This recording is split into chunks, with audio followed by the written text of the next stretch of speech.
कहिएगा कि बिलावल मुसलसल अब ये दावे कर रहे हैं कि वो आज़ाद अराकीन के साथ मिलकर हुकूमत बनाएंगे। वो अब क्या पीटीआई के आज़ाद अराकीन हो सकते हैं? मैंने आज से 2 दिन पहले एक ब्रेकिंग दी थी एक लीडिंग टीवी चैनल के एक लीडिंग एंकर को, वो बड़ा वायरल हुई है और ये हकीकत भी है। आपका इस दफा तकरीबन 33% कौमी असम्बली में और 33% केपी के असम्बली में और 33% पंजाब असम्बली में जो सीटें होंगी ना, वो आजाद लोग जीतेंगे। और आजाद से मुराद कोई तहरीक इंसाफ वाले आजाद नहीं, वो अपना जगह जो उका दुका वो आएंगे। उसके अलावा आजाद जो है वो 33% के करीब जनाब यहाँ पर इंशाल्लाह मौजूद होंगे। और उन 33% में से जो आजाद लड़ेंगे, जीत के आएंगे, उनमें से बहुत बड़ी तादाद आईपीपी को ज्वाइन करेगी। मेरी एक प्रेडिक्शन है, मेरी एक जनाब सियासी सूझबूझ के साथ मैं एक बात कर रहा हूं। तो उसको बिलावल जरदारी साहब ने उठा लिया पिछले 2 दिन से। वो कहते हैं जी कि अजीज आजाद उम्मीदवारों को लेके जनाब हम हुकूमत बनाएंगे और ये करेंगे। लेकिन मैंने जो प्रेडिक्शन की है मैं उस पर कायम हूं। आप देख लीजिएगा 8 फरवरी की रात को 33% लोग आपको कौमी असम्बली के अंदर, जो तकरीबन 70-72 बनते हैं, अच्छा 33% ही आपकी पंजाब असम्बली के अंदर, वो भी तकरीबन इतने ही बनते हैं।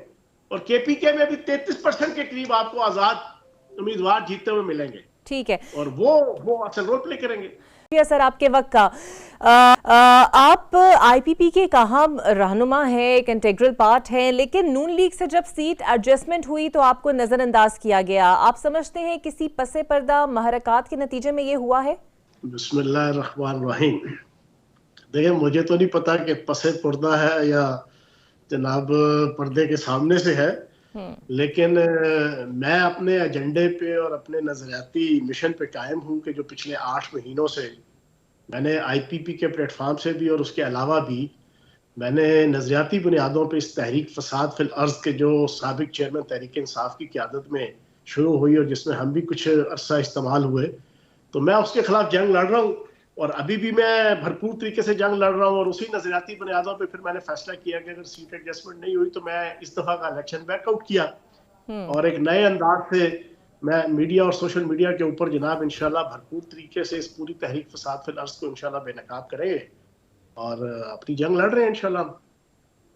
कहीं इसकी वजह ये तो नहीं है सर कि आपने साबिक दौरे हुकूमत में इतने ज़्यादा तीर के निश्तर चलाए हैं नून लीगी वालों पर कि वो चाहते ही नहीं है कि आपको एडजस्ट किया जाए?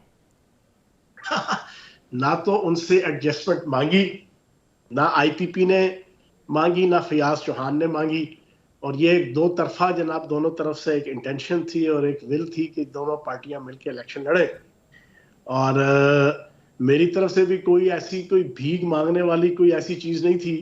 और मैं पिछले 3-4 दिन से कई टॉक शोज के अंदर ये बता चुका हूँ कि आप अलीम खान साहब को, जहांगीर तरीन साहब को आप ऑन लाइव लेके आप पूछ सकते हैं ऑनलाइन कि क्या आखिरी 1 महीने के अंदर फयाजुल हसन चौहान ने कभी आपको आके मुलाकात की हो या आपको फोन किया हो या आपसे दाएं बाएं कहीं से इनडायरेक्टली आपको मैसेज डलवाए हो कि जनाब मेरी सीट का ख्याल रखना, तो मेरी लाजमी एडजस्टमेंट करानी है, नहीं तो मैं मर जाऊंगा।